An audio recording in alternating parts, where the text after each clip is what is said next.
Yo, what's good, y'all? Welcome back to the Drive-Thru Podcast. Today, I have one of the good homies. Who is you? I go by the name of Kerzy De Leon. Yes, sir. And, first of all, I want to thank you for, making your way out here, taking the time out to be a part of this project. We have a meter maid here on our right side. You'll give us a second. Oh, they're not even worried about us. Yeah, they ain't looking at us. Yeah. And first of all, I want to start by saying I appreciate you. Thank you for showing up, taking the time out of your day to drive here to meet me in my car. It's good, man. But yeah, I appreciate you for coming through. Let's just get started. Like, who are you and like where are you from? How did your music journey start? Let's go through that. So I am originally from Nebraska. Oh shit! Yeah. Wait! I didn't know that. Really? No. I thought you do. I thought you were from like Oakland, straight Oh up. no. So I mean, in Nebraska, there's like a small community of like Filipinos. And Really? such. Yeah, a small In community. Nebraska? Yeah. So it's like it's like everyone kind of like knows everybody in that sense. So like my dad, he is or was a part of that community, but all of like the titos and titas, like I went to school with like their kids and like all that kind of stuff. Okay. But as far as like my music journey, it started in like 2008, 2009 during like the mixtape era and stuff like that. So your journey started with that. Yeah, pretty like much. Lil Wayne. Yeah, like all mixtape that, run. all like the internet damn. rappers, being influenced by like Cool Kids, Pac Div. Ooh, Cool Kids. Yeah. Man, they ran LA for a minute. Bro. They were on a running streak. Yeah, bro. And so with that, it was like they were doing like modern day hip hop. Yeah. And instead of like pop culture kind of like rap. So that's what I liked about them. Okay. Pretty much. And so me and a homie just thought, hey, let's try this. Yeah. Let's try this. And so that's what we did for like a cool year. And then our music senses were just kind of like changing. So we kind of just did solo stuff. Okay. And then he stopped making music and I just kept going.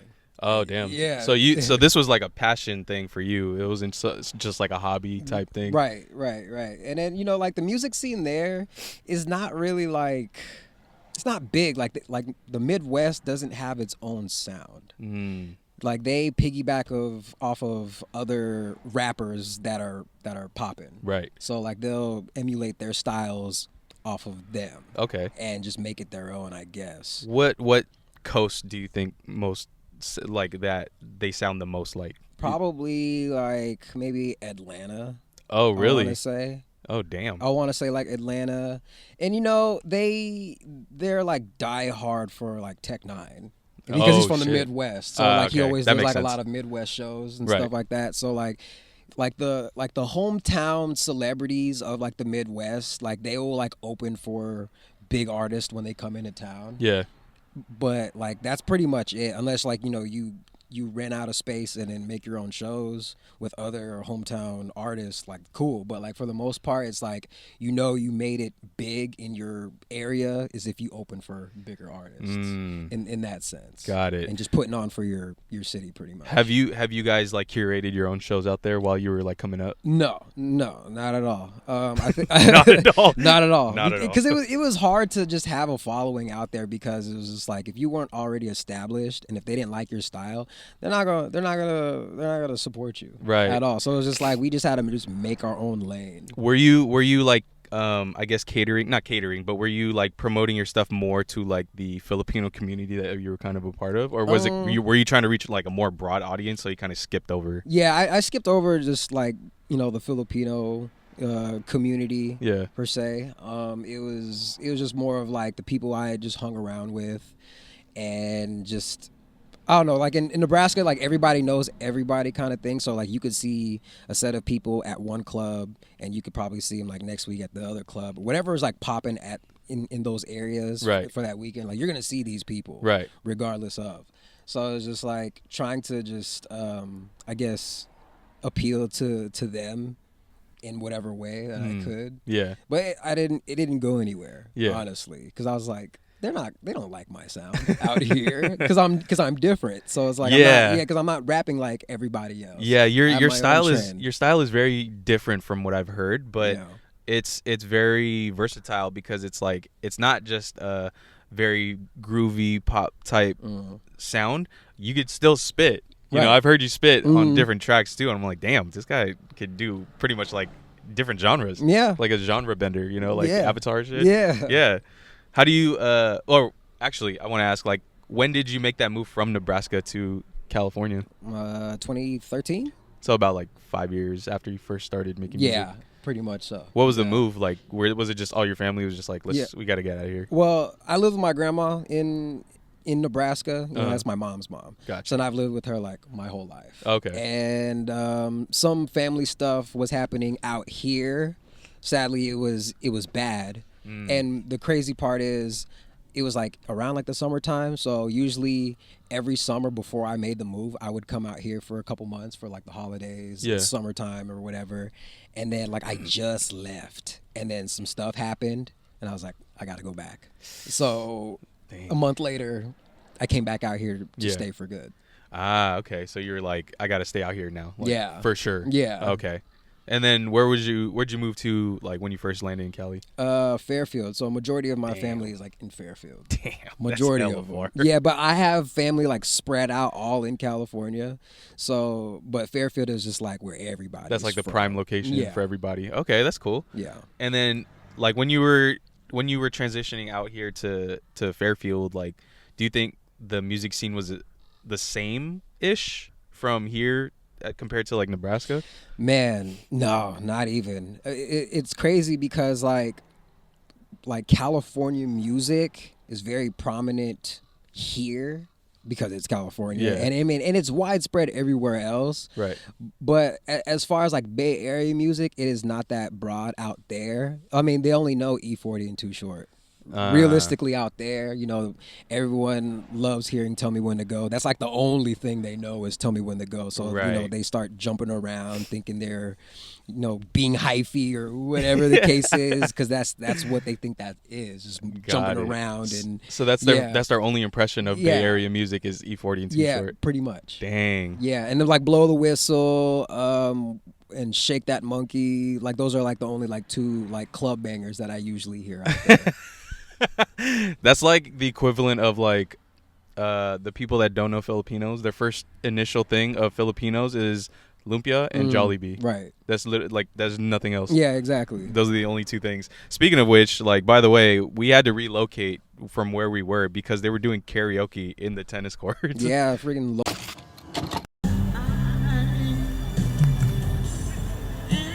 That's the most Filipino shit. They're playing karaoke at the tennis courts in Geller Park. Lolo was going crazy. He was singing Bohemian Rhapsody, bro. Oh, was he? That's what that was? He was like, "Mama," but like his voice was cracking shit. Yeah, but I was about to film it. I was like, bro, this is great. I filmed a little bit of it, but it was just like it was just funny because they were just like, mind you, it's not even 1:00 p.m. and they're going crazy on the tennis court singing karaoke. That is dope. That is cool. I hope to be like that when I get old. Just be out on the tennis court singing karaoke at 11 a.m. That would be the dream for me. Like, I don't know if you've ever been in like the malls here in like Ceremony, Tanforan. I've been there a couple of times. Like early 2000s though, before you moved out here. Yeah, there would be the OG like Filipino men sitting like, you know, in like the 50s when they sit on like the table, they look cool and shit. Like they sit on the table like, "Hey man, what's up?" Yeah. Like trying to be like hard and shit. Right. But it's like the old Filipino Tito version. That's dope. But then they just talk shit about you in Tagalog. And I remember walking in the mall. We used to bop. And so we just walk around the mall doing nothing, not buying shit, window shopping. And we went to the mall one day, and I remember I was with like 3 homies, and what we did, we was go to Burger King or Taco Bell, get food, and then we would go to Macy's and sit at the sofas downstairs. Nice. The whole like majority of the time we were at the mall, and then I remember we passed by the Titos and they were talking shit in Tagalog, and my friend is from the Philippines, and moved here. And he knew exactly what they were saying. Oh wow! And I don't know if I remember this correctly, but I remember him walking up and like saying some shit back. Oh wow! Yeah, it was just like, oh. I've had a coworker who knows like 8 dialects. Oh shit! And then so like he heard like a specific dialect from like these titas just like talking shit about him. Yeah. And then like he just turned around and just spoke back. and then they just got quiet, and then they became nice to him. Oh damn! Yeah, they don't want no problem. They want the smoke. Fuck no. Right. They were just like, dang, like he knows. Like, well, he knows this dialect. Yeah. I think it's kind of crazy that people just automatically just talk shit out the gate. Like even if you don't understand it, it's just like, damn, it'd be like that sometimes. Yeah. Yeah. So I don't want to put your government name out there, but where did the name Kerzy come from? Kerzy came from a classmate in middle school. Oh wow! Yeah, was it like dedicated to him, or was it just like a nickname y'all came up with? No, and shit? Honestly, it was this girl, this one girl named Lori. Lori, she was like doodling or whatever, and then she was drawing like a depiction of her, and then like herself, yeah. Okay, and then like she looked crazy and demented in this picture or whatever, and then she put a caption that said Lori, not Kerzy. And I was like, oh, I get it. You're not crazy, but you're going crazy because you're spelling crazy differently and like all that stuff. But I just kind of just liked how Kerzy was spelled. Yeah, yeah. And I was like, huh, like that. Kerzy. That's very different. Yeah, that's a cool way to figure out what name you wanted. You know what I'm saying? Like it just came out of nowhere. Yeah, and so it was just very different, and I've just kept that in my back pocket forever. And then of course, the peak of like social media back in like the beginning of like the new millennium and stuff, like with AIM and Zanga. I don't know if you know Asian Avenue, like all those. What the fuck is that? Asian Avenue was like before Zanga. I thought that was like some Christian Mingle type shit. It sounds like it, you know what I mean? But it was really just a platform for, I guess, for Asians. like for Asians. Was it every Asian or just like Filipinos strictly or something? Well, at that time, I didn't mention, but like I lived in Mississippi for like 5 years. So like from like everywhere, bro. So from like 2001 to like 2005 ish, I stayed out there, and but mostly everyone was like Vietnamese. So it was blacks, whites, and Vietnamese people. So Lori was Vietnamese. So everyone just did Asian Avenue, I guess. Okay. And then I guess that was not becoming a thing, so everyone went to Zanga. And yeah, so since then, like I would use Kerzy for like anything or whatever. So like your email. Yeah, it'd be like Kerzy Pinoy or like something. Wait, for your AIM? Yeah, for like was AIM. it like that capital X, lowercase x, Kerzy? Yeah, something lowercase like that. Capital? Yeah, it'd be something like that. Something basic, but it was just like TBT. Yeah, I miss AIM, bro. I was really do miss AIM. And honestly, if they ever came out with a sidekick, bro, I'd get rid of my iPhone ASAP. To be honest, yeah, that would be for real. Like, dope as shit if they did that. I love the Sidekick 3. That was my shit because it had AIM on it. Yeah. You know what I mean? Yeah, that was like the first phone that had AIM on it. Yeah, like my cousins had Sidekicks, and at the time, I think Nebraska didn't have T-Mobile out there. So like being out here, it was just like Sidekick was only meant for like T-Mobile. Yeah. And then so they had video games on the Sidekick, and then one of them was Mario. I don't know what part of Mario, but it was like they had Mario on their phone. And so I would just play Mario on their phone. And I was like, dang, I want a Sidekick. Right. But it's just like I can't get one because you live out there. Yeah, I live out there. They don't have that. Yeah. Damn. So it was just like it was cool. It was cool to see like what technology was out here because everything is a startup out here. That is very true, especially in the Bay Area specifically, or like even just the peninsula in general. Yeah, like Mountain View, Silicon Valley, SF. Yeah. I guess going on that, like, what do you think about like I like to ask this question because it's so involved in like everything that we're doing nowadays. Like, how do you feel about AI in music? Like, I ask people, do you see it as a tool, or do you see it as something that could be like destructive to like how music is made and stuff? I think with AI, it's I feel like it could go a destructive route because there's voice changers. And then so it's like you could rap just like your favorite rapper, and you put that voice over on, and people thinking, oh, it's an exclusive from this rapper, and it's not. But it sounds so good, like you could hear this rapper saying these kind of things. It's like you know how Drake did the Taylor Swift freestyle? Oh, was it with Tupac and Snoop? Yeah. It was like, that is so corny. I know. It's kind of whack. It is so corny. Like, you think Tupac is gonna vouch for you on this? Like, no. You think anybody would have? No, You know what I'm saying? Like, yeah. especially you put Tupac's voice over your raps, like everybody's gonna see that as like, ah, nah, that's a bad move, bro. Yeah, it's so dumb. Yeah, it is dumb. Yeah, I feel like anytime a tool, even if it's a tool, if it's in the wrong hands, it's always gonna turn into a weapon. Right. You know, you can make a staple gun into a weapon. You know what I'm saying? Yeah.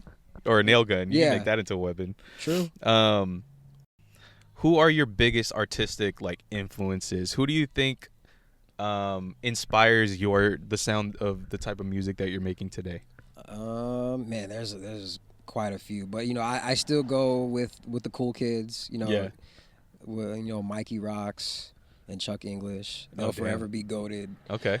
There's this one artist. He's from New Jersey or whatever. His name's Topaz Jones. He's Topaz Jones. He's really good. So like around like 2013 or 14, when like SoundCloud was pretty popular. Yeah. Me and my friends, we'd always just discover music. And then one dude came across, his name was Topaz Jones, and he has this song called Blow Your Mind. It's only on SoundCloud. It's not on any, because I tried looking for it. Like his old stuff is not on streaming platforms. It's only on SoundCloud. But he has a song called Blow Your Mind, which has that the funk elements in his rap. And I was like, yo, this is dope as hell. Like, this is something I would do. Yeah. And yeah, I still use him as a reference. Of course, like Silk Sonic. Silk Sonic.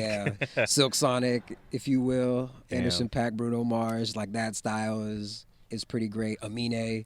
Amine is my top 5. Yeah, for sure. Yeah, Amine for sure. Especially like around that SoundCloud like time. Like Amine's like first mixtape. It's called The Odyssey to Me, I want to say.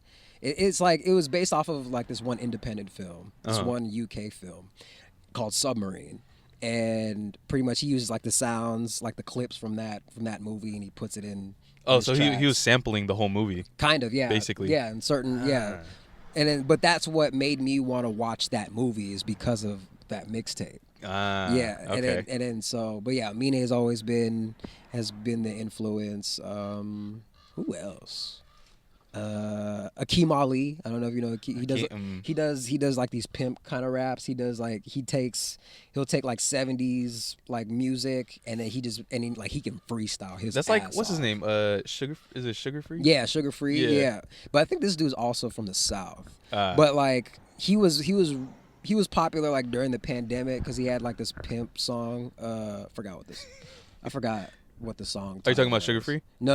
Oh, the other Akeem guy. Ali. Got you. But he was popping, or viral, I should say, for this specific song. Yeah. But he still does that kind of style to this day. Okay. Yeah. Okay.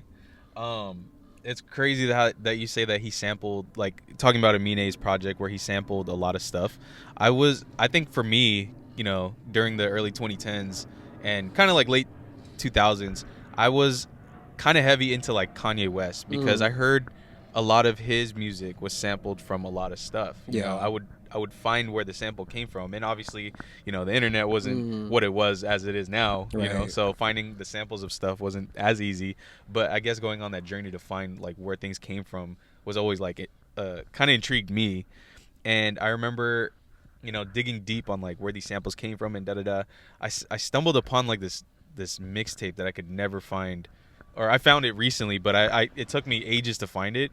It was a DJ set where they mixed Frank Sinatra with Biggie songs. Oh, wow. And they were the beats were beautiful, and because they're all like live instruments. Yeah. But then it's Biggie rapping on it, and I was like, oh shit, this is crazy. It's called Blue Eyes to Bed-Stuy. Blue Eyes to Bed-Stuy. If you ever get a chance, look that shit up.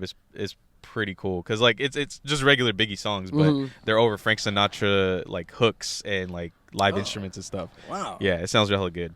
Nice. But speaking of the cool kids, have you ever heard of this group called like UNI? UNI. They're from LA. Sounds kind of familiar. I think the artist is like, one of the artists' name is like Thursday. I forgot what the other guy's name, but it's like two guys.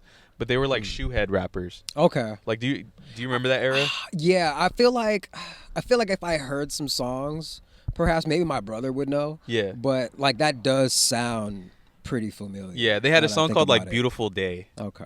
And it's like a saxophone, like, you know, THRU, like They Reminisce Over You, like some shit like that. It sounds like that. Yeah, I remember listening to a lot of underground LA artists during like the hypebeast era. Yeah, like early 2010s. Yeah.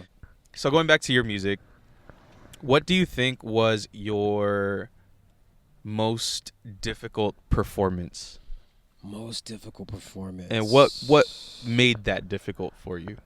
Probably when I performed in Nebraska with my homie. I think it was our first time performing as a duo, and I want to say because the person that got us into the show was also the person that was recording us.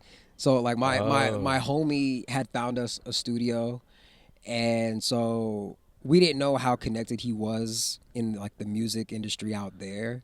But I guess he was like curating this show and he wanted us to be a part of it. Yeah. And then so when we went to the show, you know, there was other like local acts there. And sure enough, we were the first ones to go up on stage. And I was just like, yo, like I was not expecting this at all. Oh, you started the show? Yeah, we damn near opened the show, and it was just like, you know, it was a small crowd. It wasn't full or anything like that. It was just like all the other artists paying attention and stuff like that, and just performing in general. I was just like, dude, like I don't even like, I might mess up or whatever. I remember like we took a shot. I don't know what the drink was. I think it was like UV blue or something nasty. That because my homie, he drank a lot, so it's like he always had some type of alcohol on him. Yeah, and then of course, and then so of course like we smoked, but I think I took a shot beforehand and I was all right, but at the same time I was just like I'm still kind of nervous, like doing this shit. But then we got up on stage, I did my thing, and then that was it. And then we left afterwards. I don't know if we went somewhere afterwards, but like we just left. And then apparently after like the whole show was done, we get a call from the dude that records us. He was saying that like everyone liked our set. Oh wow. And I was like, oh, and like I guess it was a tournament. I don't know if it was a tournament, but apparently I guess we won. I don't know. We left, so I don't know the details. We didn't win anything or anything, but it was just like you guys pretty much won. And I was just like, oh, what did we win? Yeah, like I don't know, but it was cool to know. But at the same time, it was just like no one didn't look like they liked our set because we didn't sound like them. You know what I mean? We didn't sound like everyone else because I knew what to expect. So it was just like, you know, just being the one that's like stood out from everybody else is just like it could be a hit or a miss with people. Yeah, me personally, I'm good with any crowd now, but I used to be terrible with smaller crowds because in smaller crowds you can pay attention to one person and that'll ruin your whole vibe. You know what I'm saying? Like that. All it takes is that one person that you're looking at to make eye contact with you. Yeah, and you're like, oh shit. Yeah. Fuck, this is gonna be a terrible set. But with a big crowd, it's like, where's Waldo? Right. You know what I'm saying? Like you don't know what you're looking at. Yeah. You're just looking at a lot of shit. Especially like if the lights are on you, you can just see silhouettes of people. So you're just looking at silhouettes. Yeah. And like they probably think that you're looking at them, but it's just like you could be looking over them or next to them or whatever. You know. So the secret that I heard, if you're very nervous performing or if you're in a smaller crowd or you're not, you know, comfortable performing in front of a shitload of people or whatever, the best way to go about making it look like you're looking at people, obviously don't pretend people, you know, like pretend people are in their underwear and shit. Like that's stupid as fuck. Right. Anyways, look at the top of their head. Okay. And it's going to make it seem like you're looking at them. And if you're not looking at them, it's going to make you think you're looking at the person behind them. Right. But you're not looking at anyone directly. I could be looking at the top of somebody's head and they think I'm looking directly at them. Yeah. You know what I mean? So that's a secret for anybody who's nervous performing. Look at the top, especially if you're in an elevated stage, looking downwards. Look towards like the top of people's heads. Or look at like a different body part other than the eyes, like closer to the head. Yeah. And that should like kind of alleviate a little bit more, but you know, not. Or wear sunglasses. Yeah, just don't make any eye contact at all. Just wear sunglasses where they can't see your eyes. Yeah, like what's that movie? Big Daddy. Yeah. The little kid. Yeah. He gets nervous. Yeah. I didn't know that was the Sweet Life and Zack and Cody kids. I did after like watching Sweet Life, I want to say, because I remember their names, because that was just like one of my things where like I want to know like who is this person, like and then of course seeing their names and then seeing them on Sweet Life, I'm like, oh, those that's the dude that plays the kid in Big Daddy, the like kangaroos, the kangaroo song kid. Yeah, that's pretty cool. So going on your most difficult performance, what do you think was your best performance? The best one. The whole it could be the whole experience too, like the whole show itself, you know, the vibe of the crowd, how you perform, blah blah blah. The best ones, oh man, because I've been like performing for like, you know, open mics and curated events, it's kind of hard to know which one was my best one, honestly. But I think like for practice, like, you know, going to KG's events like every month. Like Rock that, the mic. Yeah, like those were good for me to practice in front of. That way, like when I go to another show, it's like I already know how to perform, what I want to perform. So these were like kind of the warm up sessions before the bigger shows. Yeah, pretty much, and I had fun doing it. I had fun doing it. And then, you know, because I've done it so much, I'm not as nervous anymore performing. Maybe a little bit, but not too much, is because it's like I know what to say. Were you like the person to like drink before any show, if anything, or like Probably smoke or something? Smoke, sometimes smoking, sometimes. I can't do anything like on like with alcohol or like with weed. I can't do it before a show. You have to do it afterwards. I have to be sober. I have to do it after, because, for example, there's actually a hut right there. That hut, they used to host open mics over there. It's called NCYC. Oh, wow. And my first performance there was 2009. And I remember at the time, and by the way, kids, don't do drugs, I did a triple stack before my performance. And I thought that was going to get rid of the nerves. That heightened it by 10. I'm gonna tell you, I'll share this story with you guys. I went here, this is at 8 o'clock. The show starts at 8 o'clock. I was signed up to go at like 8:30. So I came here at 7:45. I had a Dell laptop. Obviously we didn't have smartphones like that in 2008 or 2009. So I brought the whole laptop to review what I was gonna sing and try to practice on the spot. But my dumbass did not prepare for the show. I picked the song the night before, and I didn't really know the song. I just thought it would be a good song to perform. So then one of my homies had a triple stack, and I took it right before, like 7:45, 45 minutes before I was supposed to go on. I walked in there. I think it hit me after like 20 minutes because we had OJ. Oh. You know what I'm saying? The room was hot because of body heat. Yeah. So I was hot, drinking OJ off a triple stack. I was like this. Like I got up, like I felt like, you know, like you know how RoboCop moves. Oh, he's yeah. Like that. I was so basically I was paranoid as shit because I was like, yo, they're gonna know that I'm on drugs. I gotta relax. So my way of relaxing or being normal was like walk slower. Like. And so I get on stage, and then you know, like, because I've sang off a double stack even, you know, and I was cool, but this is a triple stack, and I did not know it was laced with, I think it was H. Oh, something, probably not H, but it was something that kept me out. After that, I was up for 2 days straight. And then, so during the performance, I grabbed the mic and I was just like this. So I'm gonna sing some. I hope you guys like it.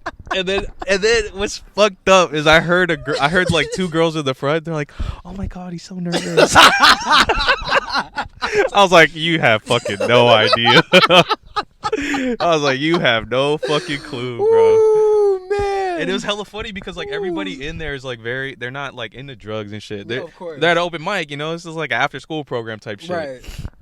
But it was just so funny because they thought I was nervous, and then like the microphone was fucking wet. I bet. Like bro. I had to be like, "I'm sorry, y'all," and then I went like this. And then I wiped the mic and I put it back, and then I walked outside. It was terrible. And then after that, so we walked. There's a staircase somewhere over here. Oh, right there. Yeah. So we walked up the staircase, and my homie lives like a mile that way, so we have to walk up a hill, then down a hill, then around. walking through this shit, I thought something was chasing us through the trees, so I ran across the street. I ran across the street, and then like hella cars are passing by, and this is at like 9:00, and I was just tripping the whole night, and I was just like, that was the worst. That was probably my worst performance.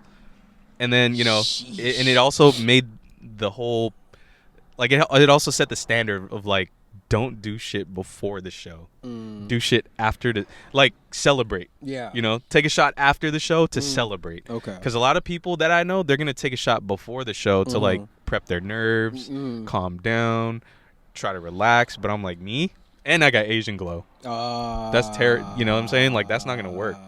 I'm going to look red as fuck on stage. Yeah, that's what I was thinking too. Yeah, so I'm like, nah, I'm not going to do that. Sheesh. But for anybody else, if that's how you calm down, that's how you relax, do what you got to do. But that's just me, because I get Asian glow, and I'm terrible with, like, being on weed, being on any, like, my tolerance for alcohol alone is already, like, I can only drink, like, 3 shots at most. Yeah. For the most part, yeah. Like, I'm not a big on alcohol either. Yeah. I'd rather smoke than drink. Right. But I mean, if I'm at the club or whatever, if I'm not performing, whatever, I don't really care. But even then, I don't think I drink anymore. Yeah. Like, I don't think I've drank a lot after like 2022. Nice. Yeah. It's just not. I think it's when you get older, your tolerance for it is just. I just hit my plateau. Okay. You know what I'm saying? Yeah. Like, I drank a shitload when I was in my 20s, but of course, now it's just like, I don't really care for it. Yeah. What is one thing about yourself that others would be surprised to learn? That's a good one. Yeah. I just found that question today. So I was like, I feel like this would be a perfect question to ask him. For people who don't know who I am, I roller skate. That's one thing. Oh, yeah, that's true. I seen that. I roller skate. I've been skating since I was like 6, like 5 or 6. I want to say. What else do I do? Is there anything about, like, you as a person, like your personality, what you like to do, what you don't like to do? For the most part, shit. That's really. Here's an example. Okay. I'm an extreme introvert.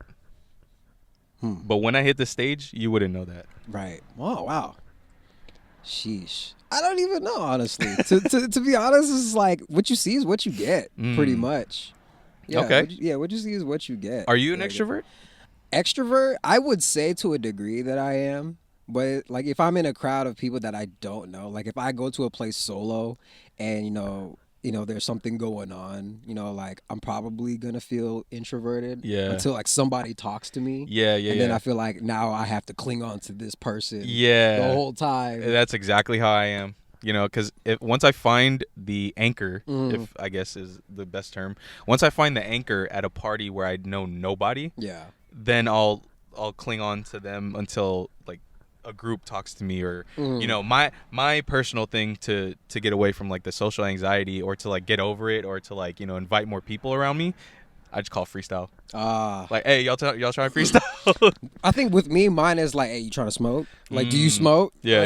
Yeah, I think that's my way of being open with people. Like, if everyone outside is already smoking, or if someone asks for a lighter, or if I ask for a lighter or something like that, I think that's a good, like, opener for conversation. Yeah, I quit smoking cigarettes, but I feel like a social smoking session, even if it's not weed, is always the door to open up, like, a cool conversation with cool people. That's how I've met a lot of cool people, just by having, like, having a cigarette outside real quick. Yeah, that works. I mean, I used to smoke cigarettes too, so I get that. You quit too? I quit like a long time ago. Okay. But it's just like, at that time, it's hard to kick the habit. But, like, for me, like, after a while, it was just like, I want to breathe. Yeah. I want my lungs. And then, like, with my grandma, she's had a lot of, like, heart complications because of, like, she smoked cigarettes since I was born. Oh, so damn. So pretty much it was just like, I don't want to go this route. Yeah. So, like I want my lungs. Yeah, and I notice when I smoke a lot, like, I get really wheezy. Like, yeah. Even just, like, standing or sitting at home, just doing nothing, it's the whatever is from yesterday's smoke is, like, coming out in phlegm. Yeah. And it just it's, like, fucking disgusting. Yeah, shit sucks, man. I guess one more question before we move on. What do you think was the best era of your life? The best era of my life. So like, was it the early 2000s era when, I don't know, like when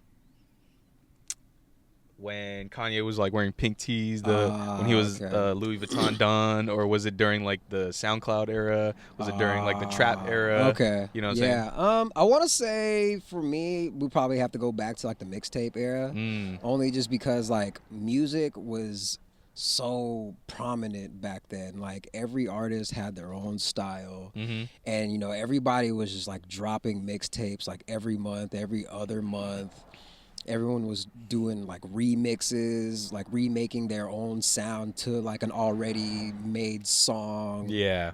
And of course, like all these people were just like in these like rap debates. And I don't know, I think it was just fun. It was fun back then. No one wasn't trying to sound like anybody else. Everyone was in their own lane. They had their own fan base. Yeah. And you can distinct who was who. Yeah. I feel like back then it was like, especially during that era, like mid 2000s to early 2010s, that was like the era of hip hop and rap where it was like more fun. Very. And it was still competitive. It was still like cool and shit, but like everybody was still experimenting, so it's like you couldn't really like have too much of the same sounding stuff. You know what I mean? Like everybody had to prove their own shit with their own style, and I think I appreciate that. Very. Yeah, because a lot of it was like more. It's not developed as it is today, but like there's a reason why people still play 90s hip hop, early 2000s hip hop today, and it's 2024. You know what I mean? Right. Like it's 2 decades after it came out, but people still rock that. Yeah. And they're even taking samples from that's the what I'm old saying. songs. Yeah, that's what I'm saying. Like it's surprising because like there's like young rappers that are rapping over something that I thought came out like 5 years ago or whatever, but it's just like, dang, like you guys are just now getting hip to like rapping on this kind of stuff or whatever. I mean, it's cool that they get to, they're sampling and using these things, obviously, like they've heard this music. Yeah. It's not like they're totally oblivious to what they're listening to. Yeah. They're just putting their own twist onto it. Yeah. But it's not good sometimes, but like at least you're doing it. 9 times out of 10, it's not a good remix. Yeah. I feel like some samples get very disrespected, to be honest. Like, what was that one? Was Mariah Carey sample? There's one called, I saw from one of the young rappers, they did Shake It Off. And then instead of Shake It Off, it was Let It Off. It's like, I'm about to let it off. And of course it's about shooting and all that stuff. But they're using but they used the same instrumental and everything, but they just made it their own. But it was just funny because it's like you're talking about guns and stuff. Right. There was I forgot who did it, but there was somebody who did like 1,000 miles. 1,000, like 100 bullets. Yeah, and then there's like boom, boom, boom, boom, boom. That's a grenade launcher. Yeah, that shit is hella funny. He's like, riding around the block with a Glock. Yo ass finna get shot. That's the silencer. That's the grenade launcher.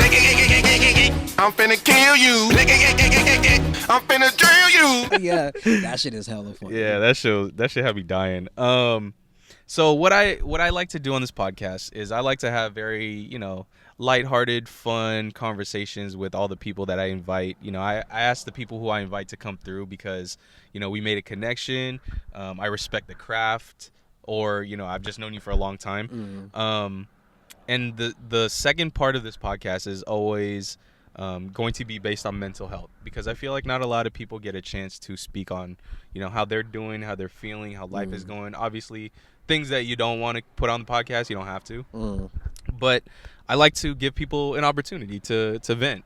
Some people kind of just suppress everything and just don't like to talk about it. Yeah. But I like to give the open space because I know that for me, not a lot of people are willing to listen, but I'm always willing to listen to other people. Some people don't really have the patience to do it, but I know what that feels like. So I tend to give everybody their time. So that being said, I usually started off by asking, how are you doing? How's life? I am well for the time being. I am, and mental health it's a thing, especially amongst men. Yeah. It's one of those things, like you said, like we suppress it, and because you feel like maybe like your closest friends probably don't have that space or energy for you to vent out, because it's always like, why are you being like this? Why are you like, stop acting like this or whatever? But I think for the most part, like for me, you know, like I go through a lot of waves of depression, and you know, it just roots to like family stuff, family stuff, or just like, you know, stuff that I'm pursuing, like music. Hell, even just like relationship stuff. Usually that's what kind of like gets me into that mode where it's just like I feel like I don't belong here, or feel like, you know, is it worth what I'm doing? Like, is it gonna like give a purpose? Right. Is it gonna make an impact on people? And you know, sometimes it's self-doubt most of the time. But usually, you know, when it comes to like family stuff, it's just my mom. It's really just like with my mom, and it's gotten to a point where I can't be vulnerable with my mom. I can never be vulnerable with my mom, and it's like, to a degree, like that will be like thrown back at me for like feeling what I'm feeling. And then there was a time where I did vent out to my mom, and then of course she threw it back. She threw it back in my face, and then that's when I was like, you know what, I'm not doing this again. Right. And then so it's like every time when, you know, she has a fit or she, you know, yells, even if it's just not at me, she's just yelling in the house about, you know, nothing's being done or whatever. And this is when I'm visiting, and, you know, when she gets into that mode, it's like, I want to run away. Like, I want to leave now, because it's like, I didn't come here for this. Yeah. And you're being like this, I don't want to be around. Yeah. And when I moved out and I lived like 10 minutes away, I was never at my mom's house. Oh, like, really? I never showed up. I would have my siblings come over, but like I would never go over there. Yeah, and so like my mom would always ask, like, how come you were never over here? And it's just like, I mean, I have my own space. You know, I'm like making excuses, but at the same time, it's like I don't want to be around that. And it just reminds me, when I lived with her in Mississippi, I was always grounded all the time. I was always getting yelled at. And it's just like my privileges were always being taken away or whatever. I was always on punishment. So it just like reverts back to like that time when I lived with her. It's just like I tried to get away from that. Yeah, I feel that. Yeah. Are you the oldest? Yeah. You're the oldest sibling? I'm the oldest sibling. Yeah. Wait, how old are you? I'm 35. Ain't no way you're 35, bro. I thought you were like 32, 31. Hey, at least you thought I'm in my 30s, because there's people, of course, think I'm still in like my mid-20s. You do look like mid-20s, but like, you know, the beard obviously is the dead giveaway. Yeah. But you know, that's why I say early 30s, but 35? 35. Damn, you look. Asian don't raise it, Yeah, man. exactly. Asian do not raise it. It does not. Wait, you're half black, half Filipino. Black don't crack. Exactly. Asian don't raise it. And I'm like down the middle. Like, my mom's black and Filipino, my dad's black and Filipino. Damn, so it's two of the same half. So it's like there's one whole each. Yeah, or like pretty much. One whole ethnicity each. Yeah, pretty much. That's tight. Yeah. Okay. I don't know anyone like me that has that, but like, I mean, it's usually like Filipino mom, black dad. Usually, that's how it goes. Yes. Yeah, I definitely see It's never that. the other way around. It's usually never like that. Yeah, never the other way around. But I've seen a few relationships here. They do have the, you know, Filipino man with the black woman. That's rare. Hey, love is love, man. Yep. Whoever you love, make sure you love them hard. Right. So going back to, you know, your space with your mom, like, do you ever think that there's like time to mend that, or is it kind of just you just kind of like accepted that and like, this is what it is, and I'm just gonna do my part to be there for my family and all that stuff? Yeah, most likely. Like, you know, my mom's at the point, like, you know, like, she's not going to change herself. She could probably alter herself a little bit, but also it's just like, you know, my siblings have like given them a peace of mind where it's like, you know, this is why he doesn't come around, kind of thing. So they've kind of vouched for you too. Yeah, in that sense. Okay, Yeah, that's cool. So it's just like, you know, like, you keep doing this to him, like he's not going to show up. Yeah, he's not going to be around. Yeah, and that's one of those things where it's just like, you know, there's times where I'm just like, you know, I have this grudge with my mom, like, mentally, but of course it's like, it's love when I see her. Yeah, always. Yeah, but like deep down, it's like, you know, like, I still get anxious coming over to the house. Yeah. Even though she's not home, but my siblings are home, but it's just like I still get anxious. Do you get like tense when you have the thought or like when you're around like the proximity of her house or something? Sometimes it's just like, even though she comes in like loving when she sees me and stuff like that. Yeah.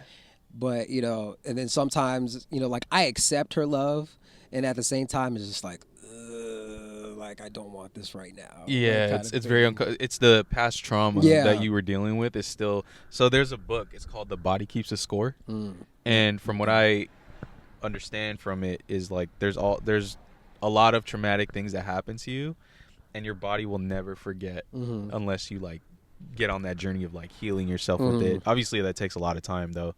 But yeah, I definitely see like that past trauma is still sticking with you. Yeah. So you said you were like the one who was always on punishment. Is it because you were the oldest? Well, I think it was because grades, one. Yeah. I mean, I didn't like school, but who likes school? Nobody likes school. No one likes school, but it was just like I didn't like school, and so of course, like my grades kind of just like reflected from that. Yeah. I guess. So it was like if your grades are not up, you're not going outside, you're not going to be hanging with your friends kind of deal. Yeah. And even if it wasn't for school, if it was just like I made a bad choice, a bad decision on like something or whatever, and like example, like I would get in trouble for not getting a ride back to get home. Like if I can get dropped off, but I can't get picked up. So it's like find your way back kind of thing. But like last resort, I call them and then it's just like, well, now you're in trouble. Like now you're grounded. You're grounded again. And then wait, just going home from school? No, it's just I remember hanging out. Like hanging out. Like I remember like one time my stepdad had dropped me off to the movie theater, and then I guess I was supposed to find my way back. And movies only last hour and a half, sometimes 2 hours. Yeah. Or whatever. And I guess he just didn't feel like leaving again an hour or so later. And so it was just like couldn't find a ride back. And then so like I knew I was going to be in trouble afterwards. And then so after that day it was just like I'm grounded. I'm grounded now. Dang. Yeah, so it was always for like stuff like that. Or like I had to be punctual at a certain time to come home. Yeah. And like even if I was like a second late or whatever, and it was just like, oh dang, it was that strict. It was for no reason. There was one time we were moving houses. So my mom had us go see the new house that we were moving into, and it was like her and her friend, and it was like me and then like another person. We all were just looking at this house, and then my mom was yelling at me because I was outside at the new house, outside of the new house that we didn't even move into yet. There's nothing in the house, but she was just like, "What are you doing outside? Like you're grounded." Like standing outside, just being there? Outside. Yeah, just being outside. She's like, "You're grounded," and I was just like, "This is the new house. Like, what the hell?" Like, she's like, "You're grounded. Like, it don't matter if we're in a new house, old house. Like, you can't be outside." Oh, I was just like, "This is stupid." Dang. How long would you usually get grounded for? It was like indefinite, honestly. It was like either if my grades improved or they just felt like just wanting to take me off punishment. Then like a week or two later, I'm back on it again. Damn, for something else. Yeah, but it was always for something. So it was just like I hated living with my mom at that time. I hated it. So like when I would visit Nebraska for the summer or for like the winter, it was just like, damn, like I want to move back.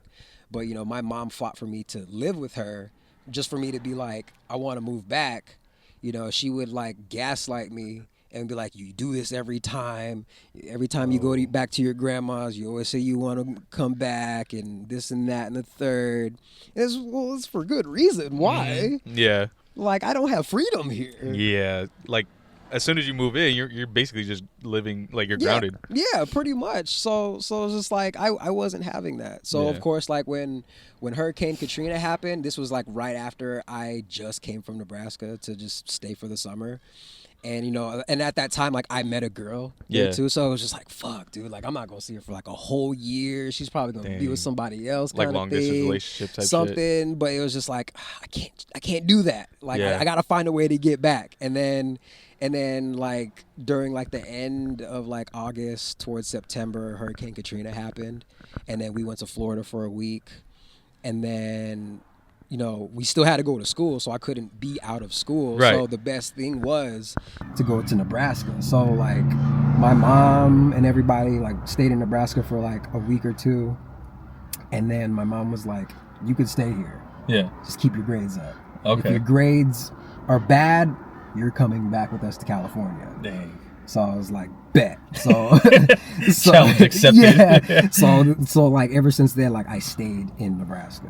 Okay. So yeah, I got to get away from my mom for that.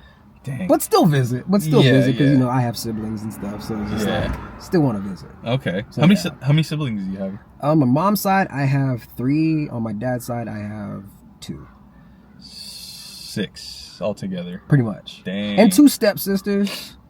So, From a past marriage, but like they're still around. Okay. Because we share siblings. Yeah. So of course like they're still my sisters. Yeah. Pretty much. That's cool. Yeah. Do you guys like still talk with each other? Oh yeah. They still come out. They still come and visit. That's cool. Yeah. So, Dang, that's a lot of siblings though. That's like a Brady Bunch. Pretty much. That's how I used to think of it. Yeah. Yeah. Is it 3 guys, 3 girls, or?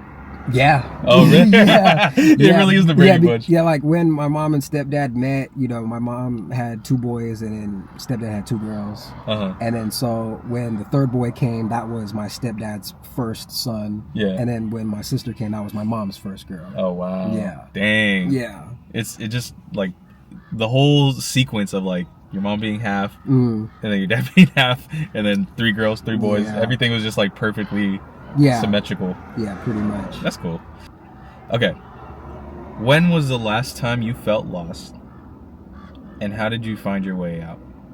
Last time I felt lost, I want to say not this past relationship, probably like the relationship before that one, I'd say. We were together for like 4 years maybe or so. And then, of course, we broke up. And then I had to go back to living with my mom. And that sucked only just because like I didn't have my own room or space going back into my mom's. Yeah. And I was just sleeping on the couch.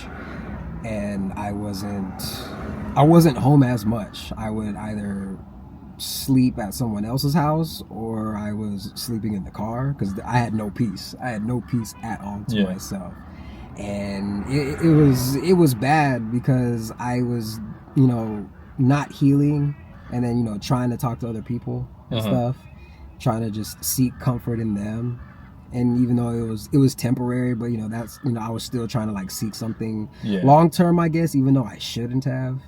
And of course, like those people did not stick around. Yeah. And of course, like I was hurting myself more by doing that, almost wanting to blame them for not being around or whatever the case was. Yeah. And it was just a cycle of doing that. And I was sad all the time, even though I didn't show it, but it was just like I was sad. I was sad. Like, like I didn't want to do shit. But you don't? Do you wear your heart on your sleeve? Like you make it known that you are sad, or do you kind of like just put on that face and just got to go through every day? One person would see like my emotions, like they obviously like they knew what was going on with me, because I just wanted to be transparent with them. But they still accepted me. They still like we were still able to like hang out and stuff. I was still able to like stay over and whatever in that case, and they would try to help me out with, you know, with healing and just, you know, just talking to me and what I could do to like gain that self-love back. Yeah. And I think so. That was like what, 2-3 years ago, I want to say. That's probably like the most like life has ever really like hit me. Oh, like damn. That. Okay. Yeah. I feel that. Let's end this. Let's go end this on the higher note. All right. What is your version, like when you close your eyes and you envision what happiness looks like? What does that look like to you?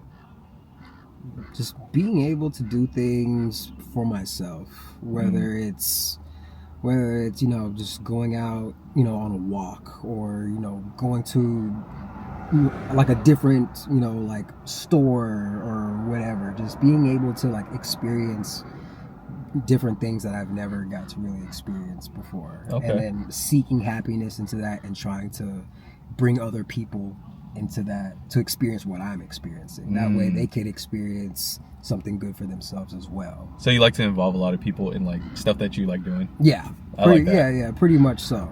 Yeah, I feel like that's a very common love language, to like share food, share experiences, just sharing with people. Yeah. Like your friends and stuff. Yeah, that's where I seek most of the happiness, because I just feel like a lot of people are just really stagnant in their lives, where they don't, which is cool, but it's like, if in me just only living here for like 10 years, like I only know the things that I have witnessed and experienced. And if it wasn't for me, the work that I do, it's Amazon or door dashing or whatever, I wouldn't have known like these places existed. Or being on Instagram and seeing all these food influencers, going to like different restaurants or bars or whatever the case is. Like if it wasn't for that, like I wouldn't be venturing out. I would just go to like the same places that I know. But because of how the internet is now, and that's what their job is, they're influencing other people to experience this kind of stuff. So I think if it wasn't for that, like I would just be doing the same thing, same mundane stuff all the time. You wouldn't really be living life, you'd just be going through it. Pretty much. So it's just like I have to be outside. Okay. Like if it's my day off, I can't just stay the whole day.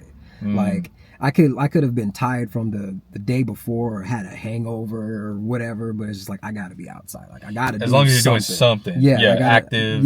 Whatever needs to be. Okay. I like that. Yeah. Other than that, like I'll go crazy if I don't go outside. Okay, so like never staying in one place.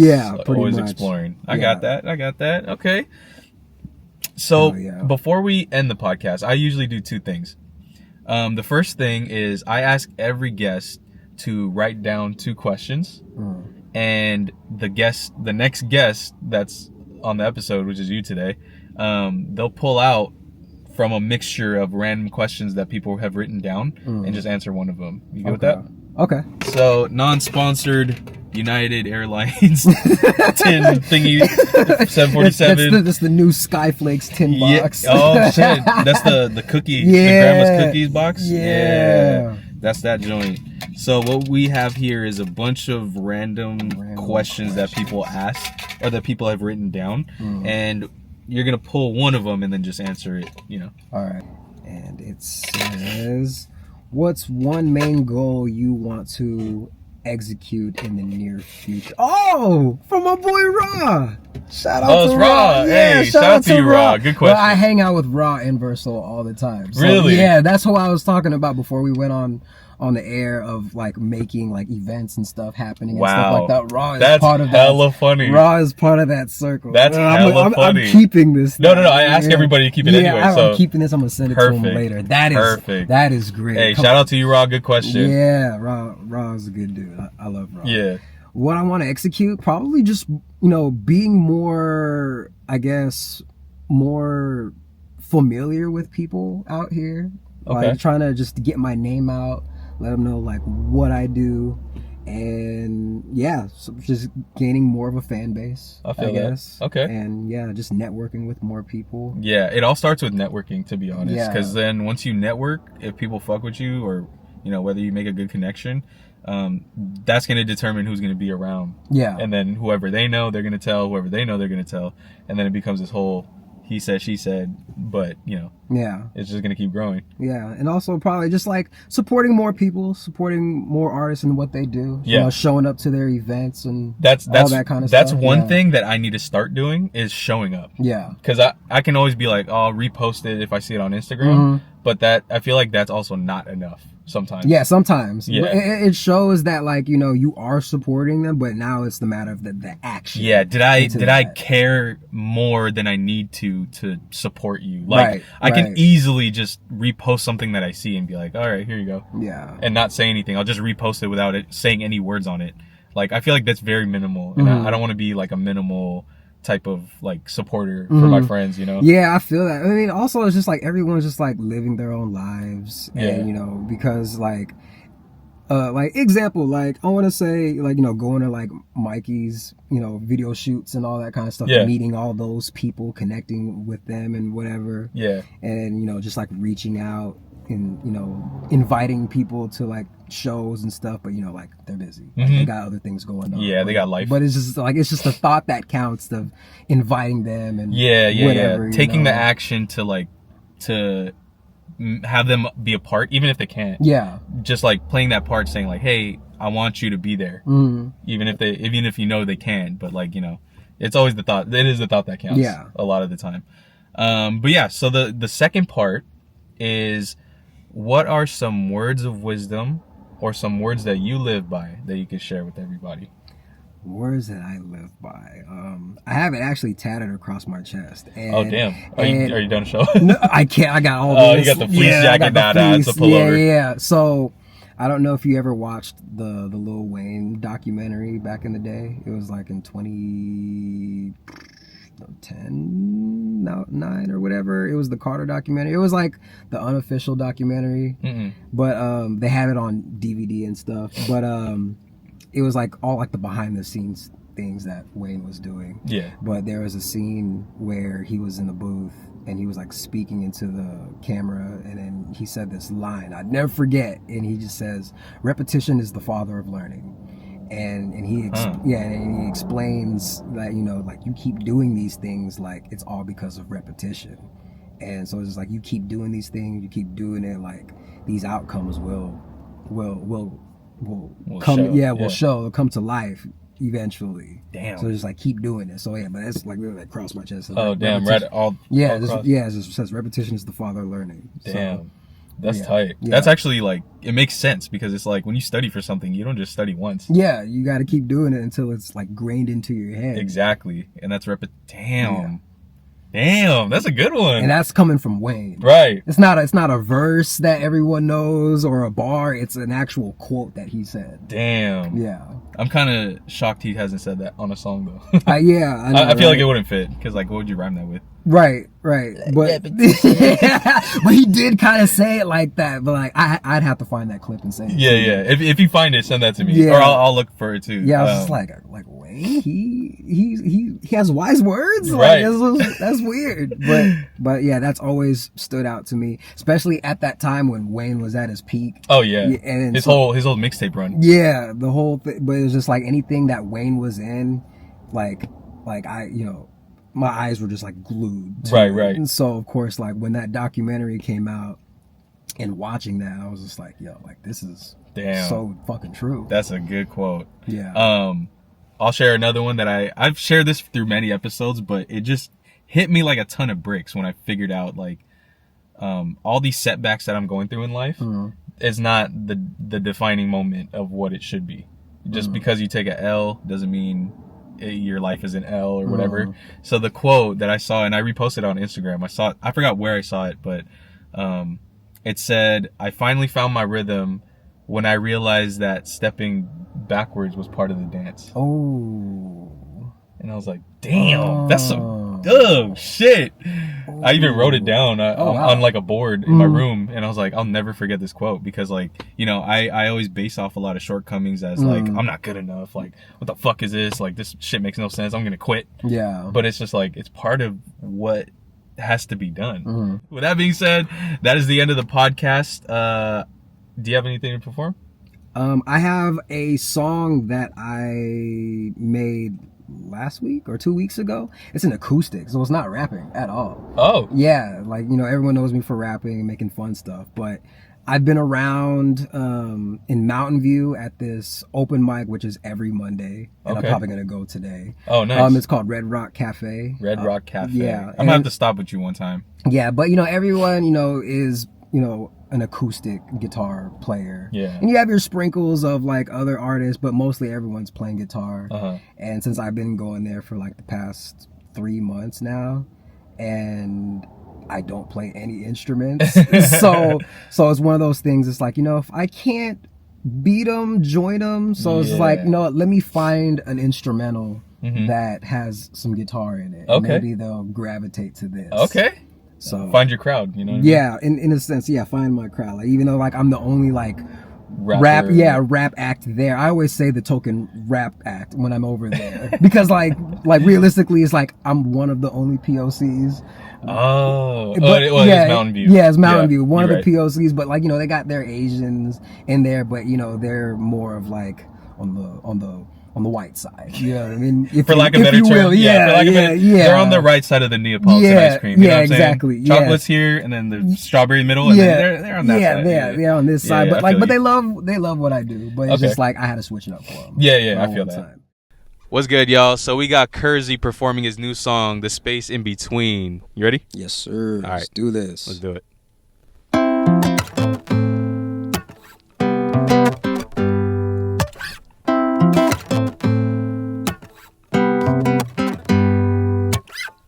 There's things I wish I could have said and I can't say them now. A lot has changed and I just hope that you are safe and sound. Lying to myself when breathing air don't feel the same. The sun may hit my face, but every day it feels like rain. All the space in between is killing me real slow, and I'm dying underneath. My heart just might explode, 'cause you're not here with me. The world is getting cold, all the space in between. I'm losing all control. If I had it my way, I would hold your hand and not let go. I write your name in the stars, do you still look in your telescope? That's how much you mean to me, even if you're far away. Just leaving a message to say my love has never changed. All the space in between is killing me real slow, and I'm dying underneath. My heart just might explode, 'cause you're not here with me. The world is getting cold, all the space in between. I'm losing all control, all the space in between is killing me real slow, and I'm dying underneath. My heart just might explode, 'cause you're not here with me. The world is getting cold, all the space in between. I'm losing all control. And that is Woo! Okay. Yeah. Damn, coming in with something new. I appreciate the vulnerability and, the fact that you're even trying to try a new genre, stepping into the acoustic setting. I like that. Good luck on your show tonight. Thank you. Good shit. Thank you. Thank you for having me on here. Let them know where they can find you. What's your socials? You can find me on Instagram at _KERZY. Yes, sir. And all of my music is on streaming platforms. I'm Kerzy DeLeon. If you don't know how to spell DeLeon, then I don't know. I can't help you. Good luck. But yeah, all of my music is there. Hope y'all check it out. Hell yeah. Find him. Listen to, what was that? You had an EP with, it had like a lot of daisies on the cover. Oh, the Tender Heartbreaks EP. That one. That was the first. That was the first EP I listened to him. Yes. Did not disappoint. It's definitely something that you will definitely groove to. Please listen to it on Spotify. Please do. Follow him. Follow me, please. And yeah, right on for coming through. Appreciate you and your time, bro. Thank you. That's it for the podcast. Peace. For sure. Hell yeah, that was good.